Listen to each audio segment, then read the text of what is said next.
What artificial intelligence means is accumulation of information, analyzing it and projecting it the way you want at a given moment will no more be considered as a valuable thing in human faculty. Many of you will be out of your occasion unless you do something that a damn machine cannot do. You must be able to do something beyond your intellect. Human being has many layers of intelligence. Intellect is only a small part of it.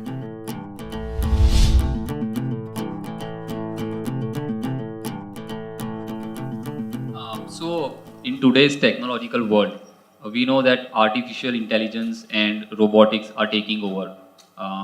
Those are the cutting edge technologies. So, what is your take on the interaction of such technologies with the intersection of such technologies and ancient practices such as meditations and yoga? Are you sure I'm real? Because last year and a half, they've been inviting me to speak in all sorts of artificial intelligence conferences in the world. I was just surprised, why are they asking me to come and speak about artificial intelligence, because I'm not an expert in the field, nor am I an artificial intelligence. So I asked them in one of the conferences, it was in St. Petersburg, I said, why are you guys inviting me to all these artificial intelligence conferences? I'm a natural intelligence, not an artificial intelligence. They said, the problem is, what are we going to do? We're going to lose our jobs. These are all professors in big universities, in MIT and in Harvard and these kind of places. They're asking me, what are we going to do in another 10 years' time? Because everything that we know, everything that was sacred till now, suddenly is going to be there on a little gadget. You must understand this, what artificial intelligence means is accumulation of information, analyzing it and projecting it the way you want at a given moment will no more be considered as a valuable thing in human faculty. Because a simple gadget will do it much better than any human being. Already that Google lady is looking smarter than any of you, isn't it? She looks smarter than me, it's okay, I'm not educated, but you guys she's looking smarter than any of us or no? Anything you ask, without batting an eyelid, she tells us. So, it's going to that place where intellectually everything that you perform will look stupid or meaningless.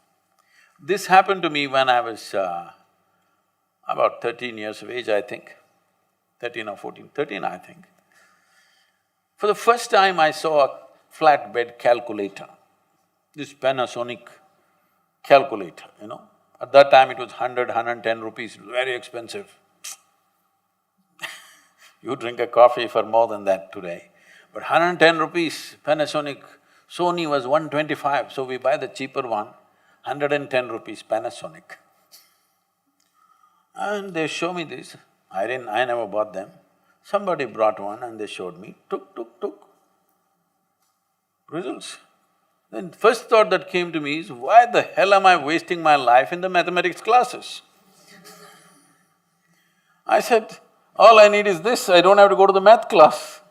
Whatever question you ask, tuk. A 100 rupee thing can tell you why this torture for 10 years, going through this arithmetics and mathematics and all kinds of things. It can even do sin theta, cos theta, whatever nonsense you want.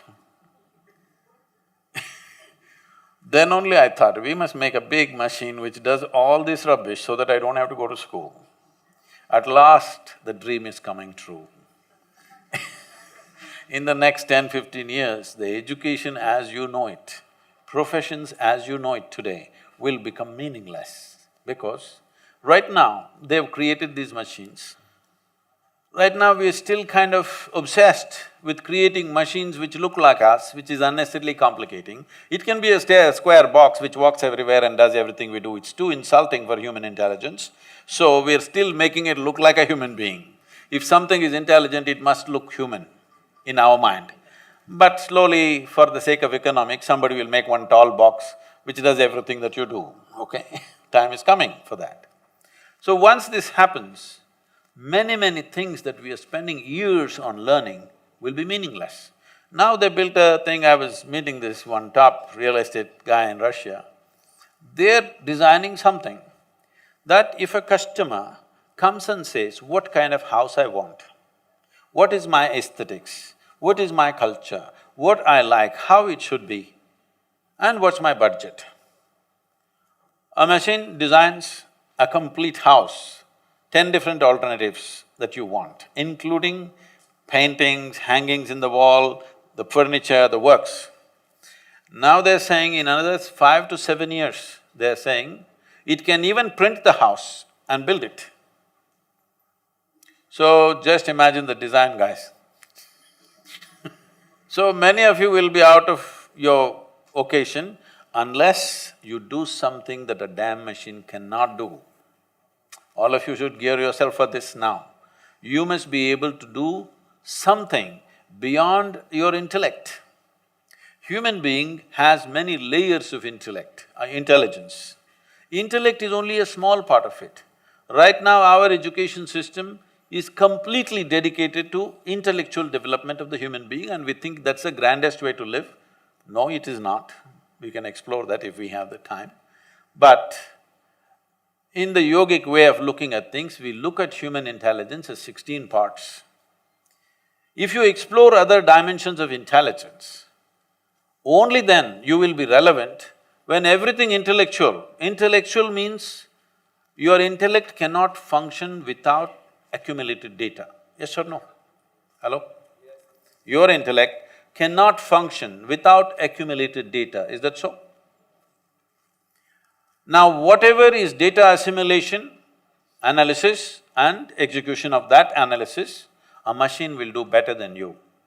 A human being can always make mistakes, can always fudge information, but a machine is clear-cut. It will simply do those things. So everything that you can do intellectually will be meaningless in another 10 to 15 years' time. Maybe in India it will take 20 to 25 years' time, but inevitably it's going to happen. So you must be equipped with something beyond your intellect. When I say beyond your intellect, there are many ways to look at it. I will make a simplistic example. Simplistic because if we go into more sophisticated examples, we'll have to do a lot of exploration. We don't have that kind of time today. For example, what did you eat for lunch? Maggie. You are on Maggie?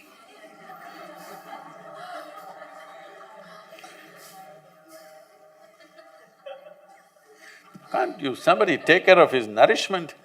He's on Maggie? Okay, even if you eat the noodle, a noodle doesn't look like him, doesn't feel like him, nothing. But this noodle he eats, within 3-4 hours' time, this Maggi noodle has become a human being, isn't it? Yeah, part of it. It's become part of the system. So you are manufacturing such a complex machine with Maggi noodles.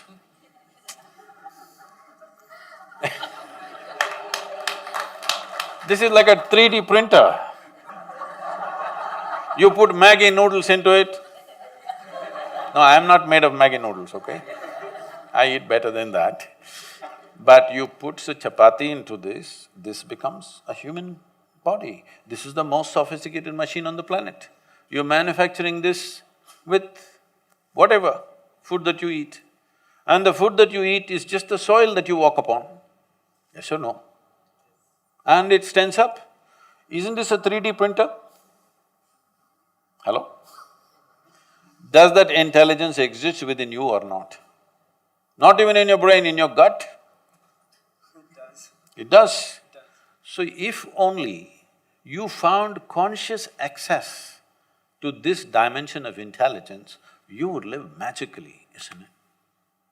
Then artificial intelligence won't disturb you, you will be very happy because all the menial jobs if the machines do, what a wonderful world. I'm looking forward to that.